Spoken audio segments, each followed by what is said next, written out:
Amén, mi hermano, que el Señor les bendiga. Abra su Biblia, mi hermano, en Primera de Corintios, capítulo 14. Amén. Como todos los días jueves estamos estudiando la epístola de Corintios y ya hemos avanzado bastante.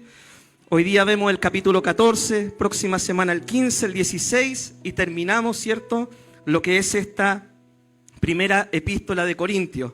Así que vaya preparándose porque después viene segunda de Corintios, ya para seguir aprendiendo de lo que la palabra del Señor nos enseña. Amén. Así que mis queridos hermanos, ahí sentadito como está, busque, ¿cierto?, Primera de Corintios 14 y le vamos a dar lectura en el nombre del Señor. Amén. Dice así la palabra: seguid el amor y procurad los dones espirituales, pero sobre todo que profeticéis, porque el que habla en lengua no habla a los hombres sino a Dios, pues nadie le entiende, aunque por el Espíritu habla misterios. Amén. Como hemos visto, mis queridos hermanos, la iglesia de Corintios era una iglesia bastante particular y una iglesia también que se asemeja mucho a las iglesias de hoy en día. En el primer capítulo, por ejemplo, de Corintios, nosotros vemos de que Pablo alaba y da gracias al Señor por la iglesia de Corintios porque había abundancia de dones espirituales. Ellos estaban enriquecidos en dones espirituales. Habían dones, hermano, pero de todos los dones había en la iglesia de Corintios. Y nosotros damos gracias también porque nosotros creemos, hermano, en la vigencia de los dones del Espíritu Santo. Nosotros creemos de que los dones del Espíritu siguen operando en el día de hoy y aún los dones sobrenaturales. El don de hablar en lengua, de profecía, de sanidad, de milagro, nosotros creemos que siguen vigentes en este tiempo. También en la iglesia de Corintios había algo así. Habían divisiones, nos dice el primer capítulo. Algunos decían: yo soy de Pablo, yo soy de Cefa, yo soy de Jesús, ¿cierto? Yo soy de Apolos. Cada uno parecía tener su predicador o su líder favorito en la iglesia. Y esto es muy semejante, mi hermano, a lo que pasa hoy en día, ¿cierto? Como que de repente vemos que el cuerpo de Cristo en general está dividido. No, es que yo soy de allá, yo soy de acá, yo soy de por allá. Y lo que en realidad nosotros debemos darnos cuenta, mi hermano, es que nosotros tenemos salvación en Jesucristo. Y nuestra salvación, nuestra relación personal está unida a Cristo. Nosotros somos de Jesucristo, ¿ya? No somos de tal predicador, ni tampoco pertenecemos, ¿cierto?, a tal hombre o a tal ministro. Nosotros pertenecemos a Cristo. También en la iglesia de Corintios vimos ya en el capítulo 7 de que habían problemas de inmoralidad, ¿ya? Dice Pablo, bueno, tal persona sea puesta en disciplina. Y habla Pablo sobre la disciplina y la necesidad de corregir los errores que había en la iglesia. El problema de inmoralidad había sido que un hijo de un varón, ¿cierto?, se había entablado una relación amorosa con su madrastra. Y entonces había un problema de inmoralidad y la iglesia parecía ser vista ciega. Entonces Pablo toma esto, tiene que poner orden en la iglesia y empezar a decirle a los hermanos: mira, antes ustedes eran adúlteros, fornicarios, mentirosos, idólatras, hechiceros, estafadores, cuentacuentos, todo eso, pero cuando conocieron al Señor, Dios los cambió. Dios hizo un cambio radical en su vida y su vida debe ser diferente a cómo vivían antes de conocer al Señor. En la iglesia de Corintios también vimos, ¿cierto?, de que habían abusos en la cena del Señor.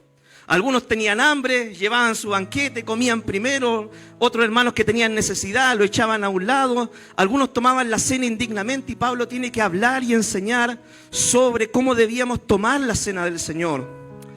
Y también, ¿cierto?, lo último que estuvimos viendo un par de jueves atrás es que Pablo tiene que enseñar sobre el uso de los dones espirituales. Pablo dijo: hermano, no quiero que ignoren acerca de los dones espirituales en 1 Corintios 12.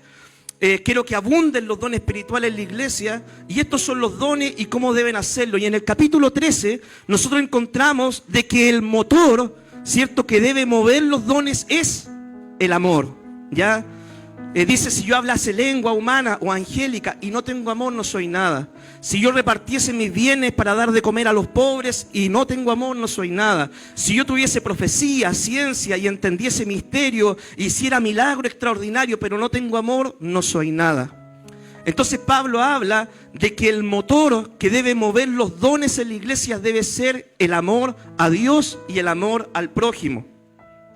Y acá en el capítulo 14, nosotros nos encontramos, ¿cierto?, de que Pablo nos enseña cómo debe ser el uso de los dones, en especial dos dones, el don de hablar en lenguas y el don de profecía dentro de la iglesia local durante sus servicios. ¿Ya?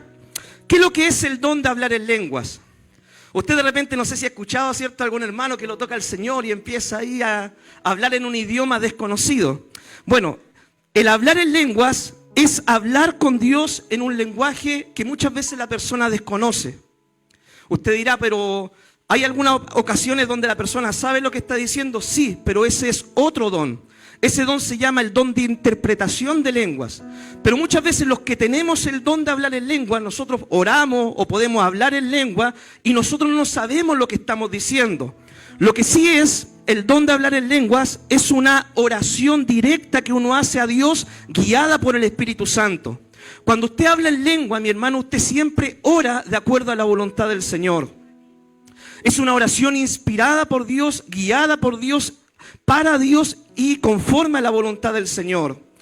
También usted, por ejemplo, no debe tener miedo de decir estoy orando en lengua, pero quizás que esté diciendo, ¿cierto? Porque la palabra de Dios nos dice, si usted está conectado con Dios, está en comunión con Dios, ¿cierto? Es imposible de que usted en lengua se ponga a hablar cosas que nada que ver, ¿cierto? Porque es una oración guiada por Dios, dirigida por Dios. Si usted está en comunión con Dios, Dios lo va a guiar en esa oración en lengua desconocida. Esta oración, como le dije, siempre es conforme a la voluntad del Señor. Y la oración en lenguas puede ser en un idioma que existe en el mundo, o puede ser en un idioma desconocido, o puede ser en un idioma extinto, o puede ser, ¿cierto?, en un idioma angelical. ¿Ya? Esto nosotros debemos tenerlo claro. Cuando usted ora en lengua, la gente de repente cuestiona esto, ¿cierto? Algunos cristianos o hermanos que no creen en los dones sobrenaturales del Espíritu, esa doctrina se llama cesacionista. Ellos creen que los dones cesaron en el siglo I, durante la era de los apóstoles. Pero nosotros creemos que los dones están vigentes. ¿Hasta cuándo? Hasta cuando estemos con el Señor. La palabra de Dios dice en 1 Corintios 14, cuando venga lo perfecto, entonces estas cosas cesarán y lo único que permanecerá va a ser el amor. ¿Qué es lo que cesará? Los dones. Usted en el cielo, mi hermano, no va a necesitar que le profeticen, porque antes que usted le pida al Señor, Dios le va a contestar. Usted en el cielo no va a necesitar el don de sanidad, porque usted en el cielo va a estar sano. Usted en el cielo no va a necesitar hablar en lengua desconocida, porque Dios va a estar tan presente, ¿cierto?, en el paraíso, que usted antes que clame, Dios ya le va a estar respondiendo. Por eso en el cielo los dones no van a ser necesarios. Lo único que se va a necesitar es el amor para la eternidad. Pero acá en la tierra son necesarios, porque los dones son para edificación de la iglesia. Cuando nosotros tenemos dones espirituales, mi hermano, no es para competir. No es para lucrarse, no es para jactarse, ¿ya? No es para atacar tampoco al resto. Porque de repente ustedes, no sé, han visto ciertos casos de predicadores que, por ejemplo, se ponen a predicar y en vez de predicar la palabra se ponen a atacar a las personas. El don, hermano, se usa para edificar, consolar y exhortar. Eso es lo que dice la palabra. Todo el uso de los dones es para exhortación, edificación y consolación de la iglesia. Muchas veces, mi hermano, quizás si uno en la predicación tiene que corregir algo, uno tiene que hacerlo con sabiduría, con amor, con gracia, en el espíritu correcto, con las palabras correctas y en el momento correcto. Pero, por ejemplo, el púlpito no es para atacar. Cuando uno usa el don de enseñanza, o cuando nosotros usamos el don de hablar en lengua, no es para mostrarnos más espiritual que los hermanos, ¿cierto? Va a decir, yo hablo en lengua, todo el culto, ¿cierto? Y los demás no hablan nada. O como una vez yo le comenté, ¿cierto?, unos hermanos que, bueno, tenían el don de sanidad, ¿cierto? O Dios lo utilizaba mucho en profecía. Y cuando uno iba a ungir a los enfermos, después decían, no, estos hermanos no sacan ni un resfrío, ¿cierto? Yo coloco las manos porque yo me levanto a las 3 de la mañana a orar y coloco las manos y los enfermos se sanan. Ellos no sacan ni un resfrío, menospreciando a otros por los dones que tenían. Si nosotros analizamos, los dones son regalos, mi hermano. Y el que hace la obra es el Señor. Y la gloria es para Dios. Amén. Bien, veamos los versículos 4 al 5. Dice así la palabra del Señor. El que habla en lengua extraña, a sí mismo se edifica, pero el que profetiza, edifica a la iglesia. Así que quisiera que todos vosotros hablasen en lenguas, pero más que profetizaseis, porque mayor es el que profetiza que el que habla en lenguas, a no ser que las interprete para que la iglesia reciba edificación. Amén. ¿Qué ocurría, mi hermano, en los cultos de la iglesia de Corintios? En los cultos de la iglesia de Corintios, hermano, de repente se juntaban los hermanos, ¿cierto? Y de repente le tocaba ese espíritu de adoración a los hermanos, cantaban interminablemente la alabanza, ¿cierto? También de repente se levantaba un hermano, ¿cierto? Y se ponía a hablar en lengua durante la mitad del culto. Nadie entendía nada, hermano. Pero hablaban en lengua, para mostrarse de que eran súper espirituales. De repente en la iglesia de Corintios se levantaba uno a profetizar allá, otro por allá, otro por... 10 profetas profetizando en la iglesia. Había abundancia de dones, pero había un desorden, mi hermano. Como ocurre en muchas congregaciones en el día de hoy. Dios ha bendecido a iglesias con dones sobrenaturales. Dones de sanidad, de profecía, de hablar en lengua, pero en la iglesia debe haber un orden para el ejercicio de los dones, mi hermano. ¿Ya? Esto provocaba ¿qué cosa? Distracción y hasta rechazo por las personas que visitaban la iglesia. Yo no sé si usted ha escuchado muchas veces decir, no, a mí no me gusta ir a tal iglesia o no me gusta ir donde los evangélicos porque de repente nos meten a todos en el saco y creen que todos somos iguales porque ahí hay puro gritería, puro desorden, gente que se mueve para allá, para acá y no entiendo nada de los cultos, me da miedo hasta dicen algunos. Yo lo he escuchado eso, mi hermano, ¿ya? Pero déjeme decirle de que no todas las iglesias pentecostales o evangélicas cristianas somos iguales. Hay iglesias donde le damos prioridad a la palabra, a la enseñanza y nos regimos por la palabra, ¿ya? Entonces acá creemos en la manifestación de los dones, pero creemos en el orden de los dones dentro del servicio de acuerdo a la palabra, ¿ya?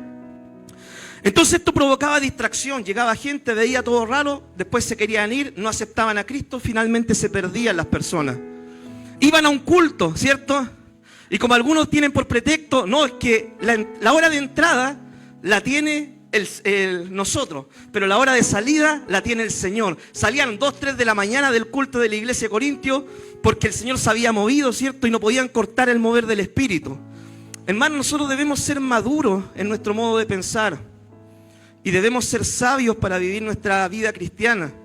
El otro día, por ejemplo, conversábamos con un hermano y teníamos ganas de hacer una vigilia, ya una media vigilia.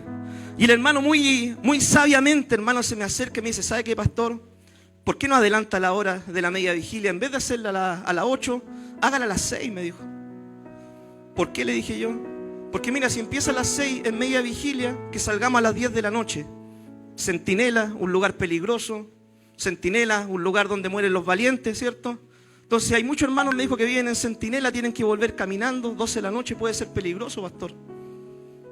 Tenía sabiduría, hermano. Sabiduría tenía el consejo. Imagínense que yo le digo, no, que el Señor me va a proteger porque yo ando con la Biblia y como es mi amuleto, creen algunos, entonces no me va a pasar nada. No, hermano, tenemos que usar la sabiduría, ¿cierto? Estamos en un lugar donde lamentablemente hay mucha gente que no conoce al Señor y tenemos que ser prudentes, ¿cierto?, en nuestra adoración. Imagínense que nosotros, por ejemplo, dijéramos, no importa, la alabanza es para el Señor, ¿cierto?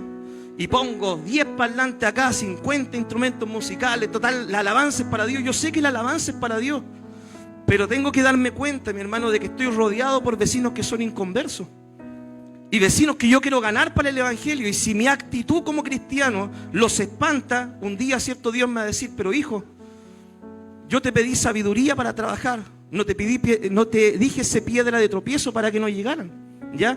Entonces, mi hermano, nosotros debemos ser sabios en el uso de los dones, de los talentos que Dios nos ha dado. Además, los miembros de la iglesia, ¿cierto?, en Corintios no eran edificados a ir a los cultos donde solamente se hablaba en lengua desconocida y no eran instruidos en la palabra, ¿cierto? Bueno, ahí en la iglesia de Corintios ellos se jactaban, ¿cierto? Eran todos profetas, hablaban todos en lengua, ¿cierto? Había muchos dones sobrenaturales. Y bueno, ¿qué es lo que pasaba, cierto? No eran instruidos en la palabra del Señor. Por eso ocurrían estos desórdenes en la iglesia de Corintios. Tenían sus líderes favoritos, ¿cierto? Ocurría inmoralidad y nadie la corregía, hacían vista gorda a todas esas cosas. Entonces, mi hermano, la abundancia de los dones espirituales en una iglesia no significa que la iglesia sea espiritual, ¿ya?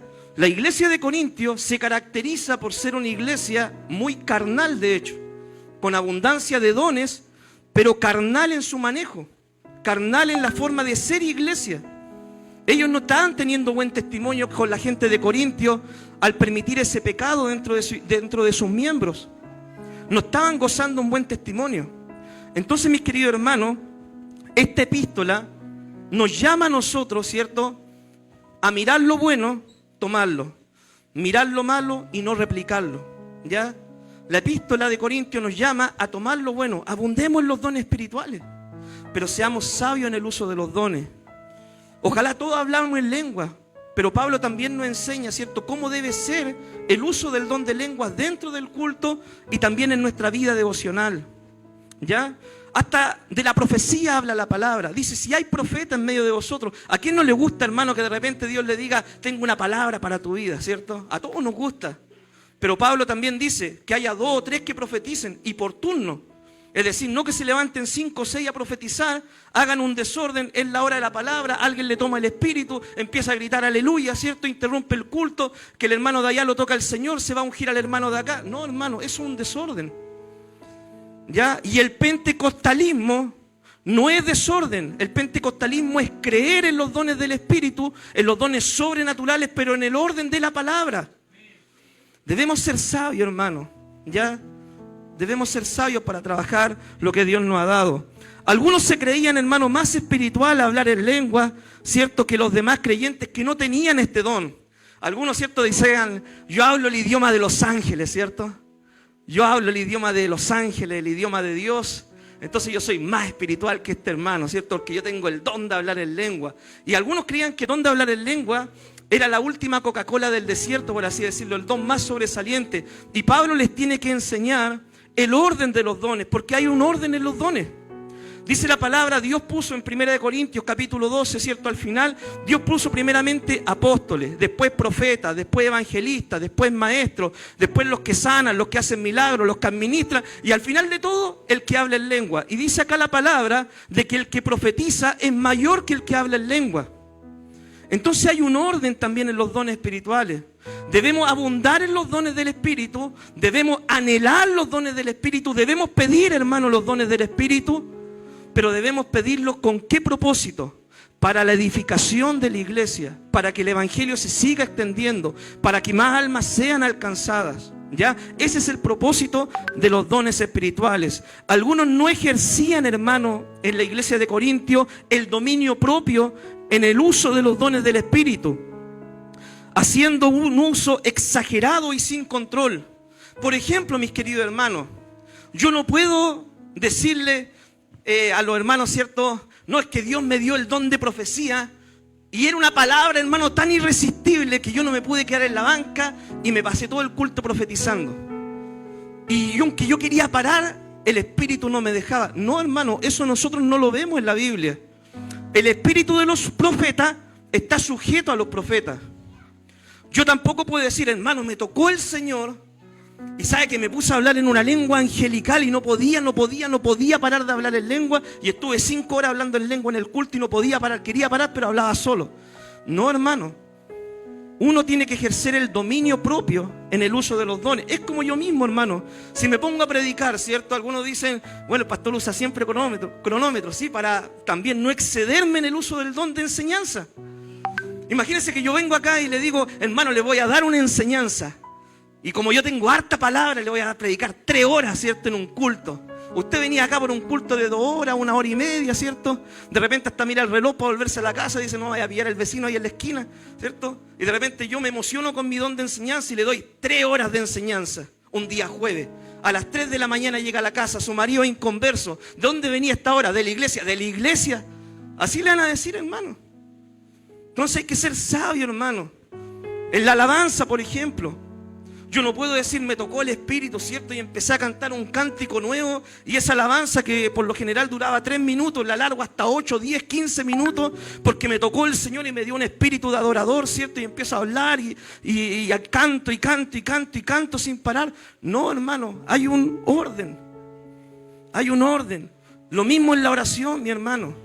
Si a usted, por ejemplo, mira, oraciones largas se hacen en privado. Hermano, cuando usted tenga su tiempo devocional, ore 1 hora si quiere, 2 horas, 3 horas, 5 horas, hermano. Aleluya. Si quiere, pase el día orando. Pero si acá, por ejemplo, en el culto, nosotros lo mandamos a hacer una oración, usted no va a orar una oración de media hora. A no ser que sea un culto de oración, que es muy diferente. Un culto de oración, uno sabe, dura 1 hora, menos, un poquito más, un poquito menos, pero uno sabe que viene a eso. Lo mismo cuando ejercemos el don de enseñanza, venimos a un estudio bíblico, sabemos que venimos a estudiar. Entonces ahí puede ser el uso más extendido, pero durante el culto hay que ser sabio. Yo me acuerdo, hermano, un tiempo, cuando me congregaba, ¿cierto?, en otra iglesia, no era pastor ni nada de eso, mi papá no tenía vehículo tampoco, ¿cierto? Nosotros nos congregábamos en Lorenzo Arena, íbamos a un culto los días miércoles, ¿cierto?, 8 de la tarde. Más encima la iglesia empezaba con media hora de oración antes del culto, ¿ya? Entonces el culto empezaba a las 8:30. Y empezábamos el culto adorando al Señor y todo, ¿cierto? Y de repente decía el pastor, decía, hermana, haga la oración por los enfermos. Amén. Media hora orando por los enfermos. Y nosotros ya empezábamos a ver la hora, ¿cierto? 10 de la noche, 10:30. De repente, hermano, no había manifestación del Espíritu, ¿cierto? No había nadie que danzara, que profetizara, ni una sanidad, nada. Estábamos terminando el culto y el pastor decía, hermano, el Señor está enojado. El Señor no se movió hoy día en el culto. Vamos a orar para que el Señor se mueva. Un culto, hermano, que tenía que terminar a las 10 de la noche, se extendía a 11:30 de la noche en Lorenzo Arena, que igual es complicado. Teníamos que ir de la Vega Monumental, hermano, hasta afuera a tomar micro. Muchas veces no alcanzábamos la micro porque no teníamos vehículos, ¿ya? Teníamos que tomar 2 micros. Muchas veces, hermano, bueno, yo soy del Evangelio viejo, ¿ya? Del Evangelio que cuando llueve yo me congrego, ¿ya? Entonces íbamos con lluvia, sin lluvia, con truenos, relámpagos, con bota, con chaleco, con parca, con todo el tema, pero íbamos a la iglesia. Entonces mi hermano terminaba el culto 11:30 de la noche, llegaba, no pasaba, hermano, ni esos que usted ve en las películas del oeste, ¿cierto? Esas cositas así, redonditas, no pasaba ni eso, hermano. De repente a lo lejos pasaba un rengolientulo, ya ahí al tiro a tomarlo, ¿cierto? Para poder llegar a Concepción y para poder de Concepción tomar otra micro a Chihuayante. Entonces, mi hermano, hay que ser sabio en el uso de los dones. Hay que ser sabio, mi hermano, ¿ya? Tenemos que tener la sabiduría para servir al Señor, para que la iglesia sea edificada, para que la iglesia crezca, mi hermano, conforme a la palabra y la voluntad de Dios. Veamos lo que dice el versículo 6 al 12. 1 Corintios 14, 6 al 12 dice así. Ahora pues, hermanos, si yo voy a vosotros hablando en lengua, ¿qué os aprovechará si no hablare con revelación o con ciencia o con profecía o con doctrina? Ciertamente las cosas inanimadas producen sonido como la flauta o la cítara. Si no dieren distinción de voces, ¿cómo se sabrá lo que se toca con la flauta o con la cítara? Y si la trompeta diere sonido incierto, ¿quién se preparará para la batalla? Así también vosotros, si por la lengua no diereis palabra bien comprensible, ¿cómo se entenderá lo que decís? Porque hablaréis al aire. Tantas clases de idioma hay seguramente en el mundo y ninguno de ellos carece de significado. Pero si yo ignoro el valor de las palabras, seré como extranjero para el que habla, y el que habla será como extranjero para mí. Así que también vosotros, pues, que anheláis los dones espirituales, procurad abundar en ellos para edificación de la iglesia. Amén. Si uno tiene el don de hablar en lengua, ¿cierto?, y no hay intérprete en la iglesia, la persona que habla en lengua es edificada. Porque dice la palabra, el que habla en lengua habla directo con Dios, habla conforme a la voluntad del Señor, puede hablar misterios con Dios, y la persona que habla en lengua es edificada. Pero el resto, ¿qué pasa con el resto? El resto no es edificado, ¿ya? ¿Por qué? Porque no tiene interpretación de lengua. Por eso Pablo, en la palabra de Dios dice, prefiero hablar 5 o 10 palabras con entendimiento para que todos comprendan, a pasarme el culto hablando en lenguas. Y Pablo dice, yo hablo en lengua más que todos vosotros. Pero ¿cuándo Pablo hablaba en lengua? En su oración devocional personal. Ahí Pablo, hermano, yo creo que se postraba delante del Señor, hablaba 1 o 2 horas en lengua, porque es una bendición, hermano, el hablar en lengua. ¿Cuántos tienen el don de hablar en lengua? A ver, mi hermana Alicia, ¿cierto? ¿Quién más tiene el don? La hermana Stephanie. Amén. Entonces, hermano, yo también tengo el don de hablar en lengua. Y es una bendición el poder hablar en lengua, hermano, pero hay que hacerlo con sabiduría. Ahora, Cuando Dios nos bautiza con su Espíritu Santo, muchas veces ocurre una manifestación sobrenatural de los dones y la evidencia inicial es el hablar en lengua. Hay gente, hermano, que ha hablado en lengua una vez en la vida, después nunca más ha hablado en lengua. Y hay gente que uno se pone a orar y se puede poner a hablar en lengua, ¿ya? De hecho, uno no necesita una música especial para hablar en lengua ni nada, porque es un don de Dios. Entonces uno se pone a orar y con tal que ore, empieza a hablar en lengua, porque es algo guiado por el Señor. Si usted no habla en lenguas, pídele al Señor que lo bautice, que lo llene del Espíritu Santo y que le dé también de estos dones sobrenaturales. Pero en la iglesia, ¿cierto? Dios dejó un orden en su palabra. El orden es que cuando en el culto hay un hermano que hable en lengua, ¿cierto? No digo que tenga una expresión en lengua, ¿ya? Sino que se ponga a hablar sin parar en lengua. Dice de que debe haber un intérprete. Ahora, mi hermano, muchas veces, ¿cierto? A mí también me ha pasado, el culto está tan bonito, ¿cierto? Está tan hermoso el culto y uno está ahí, ¡ay, aleluya! Y se le salen las lenguas solas, ¿cierto? Pero no es que uno interrumpe el culto para ponerse a hablar en lengua 5, 10, 15 minutos sin parar. ¿Me entiende? Esa es la diferencia, mi hermano. Usted acá, si Dios lo toca y de repente es de Dios, ¿cierto? Obviamente, siente un impulso a hablar en lengua, hermano, hable en lengua. Pero no puede prolongarse 10, 15, 20 minutos hablando en lengua, porque si es que así fuera, debería haber un intérprete que pudiera interpretar para la iglesia lo que usted está diciendo, ¿ya? Es por esto que Pablo dice, ¿cierto?, que el don de profecía es superior al hablar en lengua, ya que la profecía sirve para exhortar, edificar y consolar. La profecía, el don de profecía, mi hermano, algunos creen erróneamente que se trata solamente del don de palabra o de enseñanza. Cuando nosotros vemos el don de profecía, es un don también sobrenatural del Espíritu, que incluye la predicación, la profecía, ¿cierto? El don de profecía siempre está unido a la palabra. No puede haber alguien que diga, yo soy profeta, ¿cierto? Y yo te digo esto de parte del Señor y no hay un fundamento bíblico. La profecía siempre debe ir unida a la palabra, porque el Espíritu Santo no se va a contradecir a sí mismo. La Biblia es inspirada por el Espíritu y si alguien tiene el don de profecía va a hablar de acuerdo a la palabra del Señor, ¿ya? Entonces dice el profeta está para exhortar. Exhortar es animar, ¿cierto? Animar, y también exhortar incluye muchas veces la parte, ¿cierto?, de también corregir. Obviamente estamos, ¿cierto?, bajo la gracia. Y nosotros debemos hacer la distinción entre los profetas del Antiguo Testamento y los del Nuevo Testamento, ¿ya? Por ejemplo, el último profeta de la ley fue Juan el Bautista. Y Juan el Bautista, hermano, cuando profetizaba o predicaba era tajante. Y algunos no hacemos esa distinción. Nosotros ahora, hermano, debemos imitar el ministerio de Cristo. Cristo, por ejemplo, no llegaba y le decía a las personas, y tú pecador, y tú ladrón, y tú sinvergüenza, y tú aquí, y tú allá, tú te vas a ir al infierno y todo. No, Cristo, hermano, se daba el tiempo de sentarse con las personas y explicarles, mira, necesitas ordenar tu vida, necesitas dejar de robar porque robar es malo. Es decir, hermano, como una vez dijo alguien, ¿cierto? ¿Por qué echaron al último pastor de la iglesia? Porque el pastor nos mandaba al infierno. Bueno, ¿y el pastor nuevo que tienen, qué nos los manda al infierno? Sí, nos manda al infierno, pero con amor. Esa es la diferencia, ¿ya? Entonces, mi hermano, uno tiene que saber decir las cosas, saber llegar a las personas. Lo que yo busco, hermano, por medio de la enseñanza, no es que usted se ofenda, no es que usted se hiera, no es que usted no quiera venir a los cultos, no es que usted salga renegando de acá de la iglesia después del servicio diciendo no vuelvo más.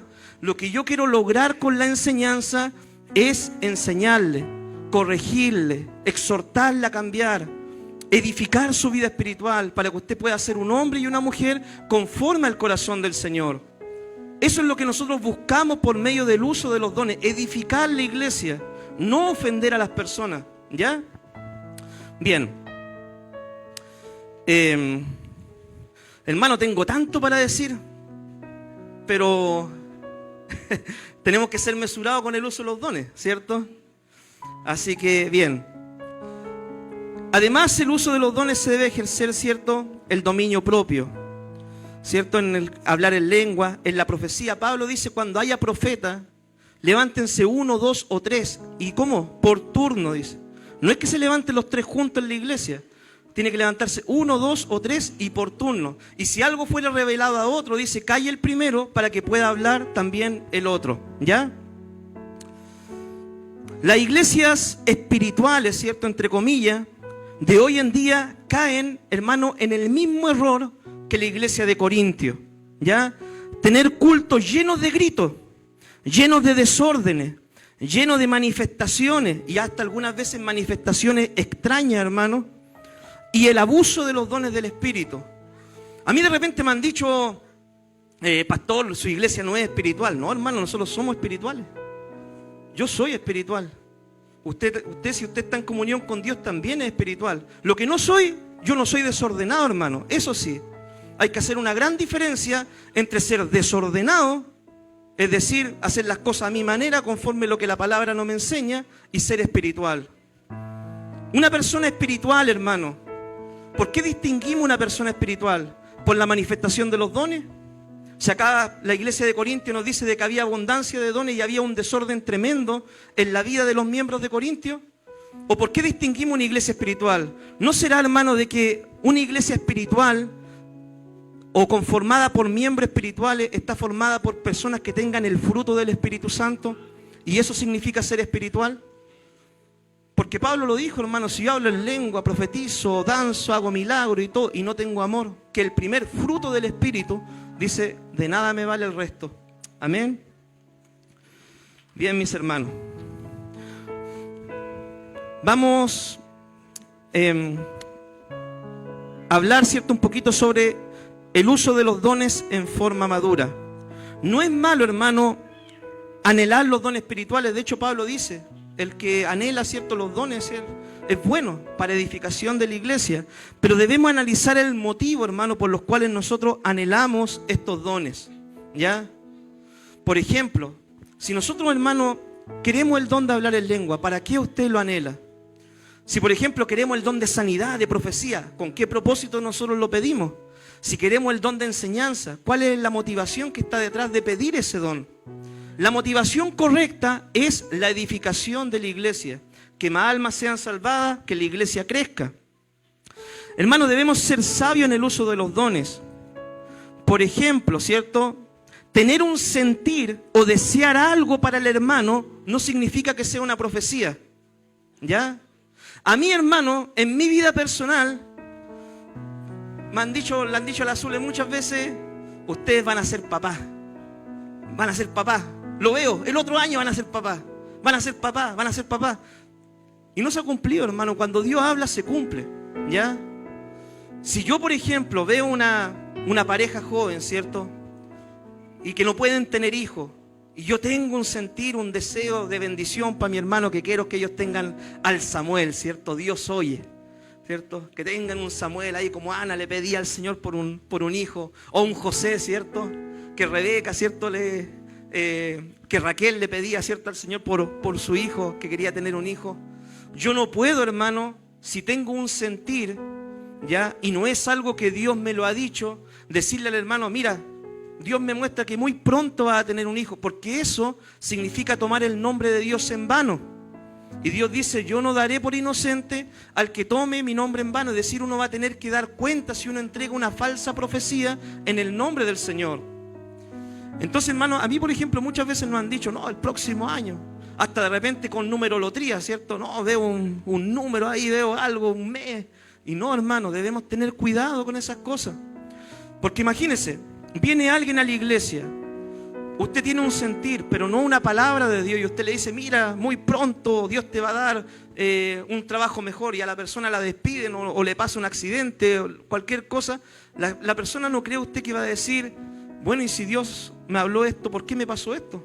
Y va a cuestionar el evangelio, va a cuestionar la credibilidad del evangelio por el mal uso de los dones, ¿ya? También, mi hermano, nosotros no podemos interrumpir el culto, ¿cierto?, usando los dones de forma descontrolada. Ya como les decía, no podemos, ¿cierto?, acá hacer un desorden y creer que somos espirituales por ese desorden. Además, no podemos nosotros, ¿cierto?, permitir, ¿cierto?, por ejemplo, que venga una persona extraña a la iglesia y se ponga a ungir a las personas, que se ponga a inyectar, ¿cierto?, a los niños, que se ponga a profetizar a la iglesia, ¿cierto?, como si nos conociera a todos. Y una persona que nosotros no conocemos su vida, no conocemos su testimonio, no conocemos de dónde viene, no conocemos lo que dice su pastor sobre la persona. Imagínese, hermano, de que de repente usted está en su casa, ¿cierto?, a la hora de almuerzo, ¿ya? Y de repente llega un desconocido, no es ni siquiera el vecino, ¿cierto? Llega un desconocido a su casa, entra así, y dice, ¿qué están haciendo acá ustedes? Y se pone a lavar los platos, se pone a lavar la ropa, ¿cierto? Empieza a tender las camas. ¿A usted qué le parecería eso, mi hermano? Usted diría, harto Barça, ¿cierto? Con palabras chilenas, harto... ¿Quién es este? O sea, no sé, llamaría al tiro a la policía, al policía malo, ¿cierto? Llamaría al tiro al policía para que lo echaran, ¿cierto? Lo mismo pasa en la iglesia, hermano. Si nosotros estamos en un culto y de repente entra alguien, ¿cierto? Y empieza, es que el Señor dice esto, es que hay que ungir a este, es que hay que inyectar a este, que hay que hacer no sé cuántas cosas se le puede ocurrir a la persona. ¿Qué diría usted? ¿Y quién es esta persona? ¿De dónde viene? ¿Quién es su pastor? ¿Por qué hace eso? ¿Cómo está su vida espiritual? ¿Y qué es lo que esperaría usted si usted es espiritual? Que el policía se levante y lo ponga en orden, ¿ya? Entonces, mi hermano, nosotros debemos ser sabios en eso, ¿ya? No podemos tampoco permitir, hermano, que en la iglesia, ¿cierto?, se haga uso de los dones cuando las personas están en pecado. Esto también se ve mucho. Hay iglesias, por ejemplo, que dicen, no, es que Dios a la hora de santifica el vaso, ¿cierto? Lo purifica, lo santifica. El hombre es un demonio, ¿cierto? En la casa, en el trabajo, donde sea, pero llega a la iglesia, el hombre se santifica, profetiza, danza, pueblo, arrepiéntete, tú, Satanás, pecador, arrepiéntete, Barrabás, bájate de ahí. Y todo el tema, deja de profetizar, llega a la casa y sigue siendo el mismo demonio que siempre. No, hermano, eso no es ser espiritual, eso no es ser sabio, eso no es edificar la iglesia. Yo me acuerdo una vez, hermano, estaba en una iglesia también, salimos a predicar, ¿cierto? Y uno de los hermanos que predicaba, ¿cierto? Un día hermano, predica, ¿cierto? Le animaban al hermano a predicar, pero el hermano no era convertido, ¿ya? Estaba mal espiritualmente. Y de hecho se notó porque en la prédica, al aire libre, dijo, Dios, hermano, puede cambiar tu vida. Él no me ha cambiado a mí, pero tiene poder para cambiar tu vida. Entonces, mi hermano, nosotros no podemos hacer eso. La Biblia nos dice, profetízate a ti mismo. Tú que enseñas que no hay que hurtar, hurtas. Tú que dices que no hay que adulterar, adulteras. Tú que dices que no hay que hacer esto, haces esto otro. Entonces, mi hermano, hay una sabiduría en el uso de los dones dentro de la iglesia, ¿ya? Bien, mi hermano, para ir terminando, en los versículos 34 al 39 del capítulo 14, dice, vuestras mujeres callen en las congregaciones porque no les es permitido hablar, sino que estar sujetas como también la ley lo dice. Y si quieren aprender algo, pregunten en su casa a sus maridos, porque es indecoroso que una mujer hable en la congregación. ¿Acaso ha salido de vosotros la palabra de Dios o solo a vosotros ha llegado? Si alguno se cree profeta o espiritual, reconozca que lo que escribo son mandamientos del Señor. Mas el que ignora, ignore. Así que, hermanos, procurad profetizar, no impidáis el hablar en lengua, pero hágase todo decentemente y con orden. Amén. Lo que debemos entender, hermano, es que el uso de los dones es tanto para hombres como para mujeres. Nosotros tenemos en el Antiguo Testamento, mi hermano, mujeres que profetizaban, mujeres que lideraron, por ejemplo, Débora, ¿cierto? Ana, cuando nació Jesús, y muchas mujeres, hermanos, fueron líderes y profetizaron en el Antiguo Testamento. En el Nuevo Testamento también encontramos mujeres que fueron líderes y que tuvieron dones espirituales. Cuando Dios derramó el Espíritu Santo sobre la iglesia, ¿cierto? En Jerusalén, lo derramó sobre hombres, mujeres, niños, ¿cierto? Allá hay uno danzando, ¿cierto? Sobre niños y sobre todo, hermanos, los que estaban presentes, ¿ya? Entonces, hermanos, los dones del Espíritu son para hombres, para mujeres, para todos, ¿ya? Pero ¿qué pasa? La Biblia está escrita en un contexto histórico donde la mujer en ese tiempo, hermano, estaba muy relegada a un segundo papel. De hecho, en el pueblo de Israel, muchas veces usted cuando lee la ley, la mujer la consideraban dentro de las posesiones materiales que podía tener el varón, ¿ya? Entonces, hermano, con el tiempo esto ha ido cambiando, obviamente. Nosotros en la Biblia encontramos cosas que son de un tiempo histórico para ese tiempo. Por ejemplo, la Biblia habla de la esclavitud. Pero ya en este tiempo entendemos de que no debería haber esclavitud en ningún sentido. ¿ya? La Biblia en ese tiempo hablaba, ¿cierto?, que las mujeres debían, ¿cierto?, no ejercer el don de enseñanza o de liderazgo dentro de la iglesia por un tema cultural. En este tiempo entendemos el principio de la palabra que aparece en Gálatas, que dice que tanto el hombre como la mujer son iguales ante Dios, ¿ya? Y en este tiempo, mi hermano, la mujer tiene plena libertad para poder servir a Dios. Y en este tiempo son muchas veces las mujeres las que bendicen mucho la iglesia. Son las que la sostienen, ¿ya? Son las que trabajan en el liderazgo, son las que ayudan en los ministerios, son las que tienen mayor asistencia, de hecho, a los cultos. Ya acá los varones no vemos tanto, pero hay más mujeres. Entonces, mi hermano, sería para nosotros, no sería sabio, hermano, para nosotros no valorar el ministerio, ni el papel, ni el rol de la mujer dentro de la iglesia en este tiempo. Hay iglesias hoy en día donde la mujer, hermano, no coordina, no predica, no enseña, la mujer no hace nada. En la iglesia de Dios, por lo menos, la mujer sí puede trabajar al Señor, pero siempre en el orden que la palabra, ¿cierto?, nos dice a nosotros. Amén. Así que, mis queridos hermanos, para ir concluyendo, una iglesia espiritual no es solamente una iglesia donde hay gritos, donde hay danza, donde hay lenguas, donde hay diferentes desórdenes, ¿cierto? Yo cuando le he dicho, hermano, que he visto pentecostales caminar por el techo, tienen que creerme, y tengo la evidencia, ¿ya? Pero una iglesia espiritual no es eso. Una iglesia espiritual, hermano, es donde los dones se trabajan de acuerdo a la palabra, donde se hacen las cosas de acuerdo a la palabra, procurando la edificación y la bendición de la iglesia. Eso es una iglesia espiritual, ¿ya? Donde las cosas se hacen de acuerdo a la palabra del Señor para edificar a la iglesia, ¿ya? No solamente donde hay gritos, desórdenes y todo eso, ¿cierto? Así que, mis queridos hermanos, que Dios les bendiga. Esta es la enseñanza del día de hoy. ¿Qué le parece si oramos al Señor? Y le pedimos al Señor